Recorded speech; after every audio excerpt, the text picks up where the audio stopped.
Queridos irmãos, a graça e a paz do nosso Deus. Números capítulo 21, versículo 34. Assim diz a palavra do Senhor. Disse o Senhor a Moisés: Não o temas, porque eu o dei na tua mão, a ele e a todo o seu povo e a sua terra, e far-lhe-eis como fizeste a Siom, rei dos amorreus, que habitava em Esbom. Confie. Deus concede vitórias ao seu povo. Meus irmãos, chegamos no último, ou na última parte, na parte 4 dos devocionais, no capítulo 21. E depois de percebermos várias experiências do povo no deserto, como murmuração, disciplina, provisão e aprendizado, Israel começa a enfrentar novos confrontos militares. E dois reis poderosos se levantam contra o povo: Seom, rei dos amorreus, e Og, rei de Bassã. Ambos controlavam territórios estratégicos ao leste do Jeroboão. E esses confrontos não são apenas batalhas comuns.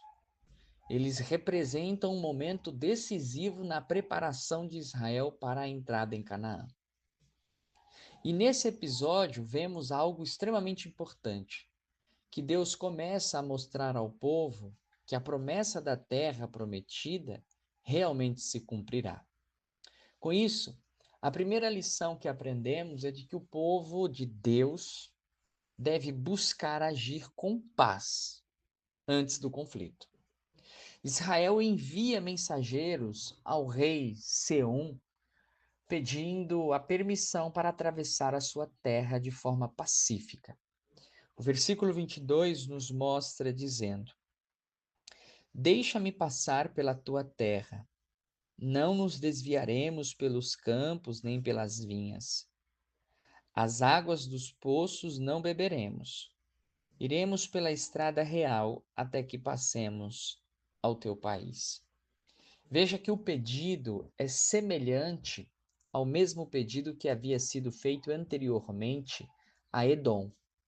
E Israel deixa claro: olha, nós não vamos desviar do nosso caminho, não vamos desviar pelos campos, não vamos beber das águas e seguiremos pelo caminho principal.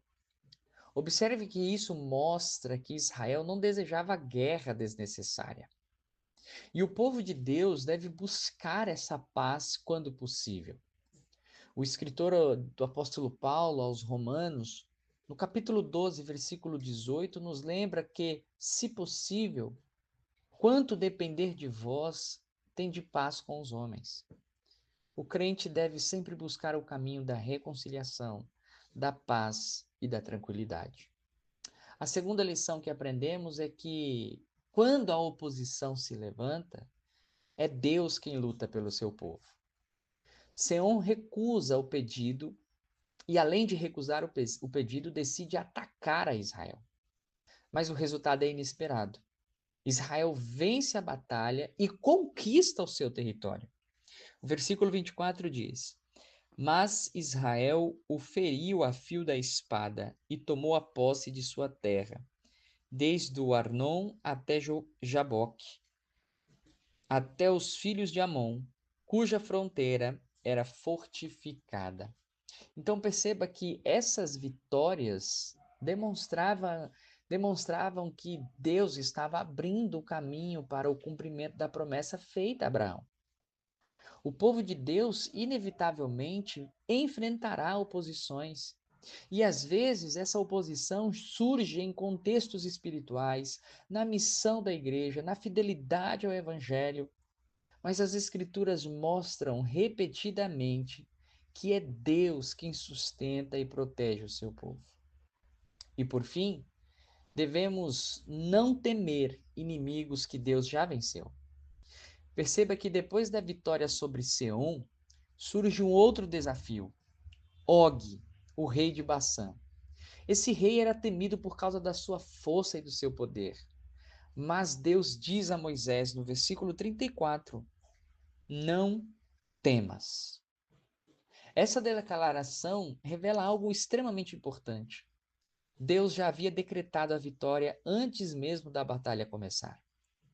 Observe que o encorajamento divino remove o medo do povo e assim o povo pode seguir. E muitas vezes tememos situações que parecem grandes demais, mas quando Deus está conosco, o tamanho do adversário não determina o resultado da batalha. Portanto, a confiança do povo de Deus deve estar na soberania do Senhor. E essas vitórias antecipavam para nós uma realidade ainda maior. O Novo Testamento declara que Cristo venceu os maiores inimigos da humanidade. Cristo venceu o pecado, Cristo venceu a morte, Cristo venceu o poder do mal. O apóstolo Paulo, quando escreve aos Colossenses, no capítulo 2, versículo 15, lemos que Cristo despojou os poderes e autoridades espirituais, triunfando sobre eles na cruz. Assim como Deus deu vitória a Israel sobre os reis poderosos, ele concedeu em Cristo a vitória definitiva sobre todos os inimigos espirituais da nossa vida. Portanto, a conclusão que temos de todo o capítulo 21, em especial dessa quarta parte, entre os versículos 21 e 35, nos ensina 3 lições importantes.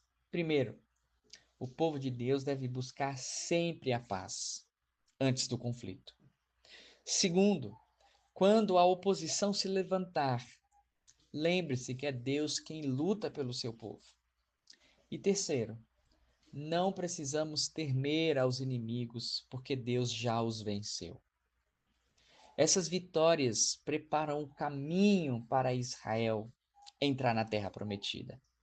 E da mesma forma, Cristo já garantiu a vitória final para o seu povo entrar nos céus. Confie em Deus, meus irmãos. É Ele quem concede vitória ao seu povo. Que o Senhor te abençoe.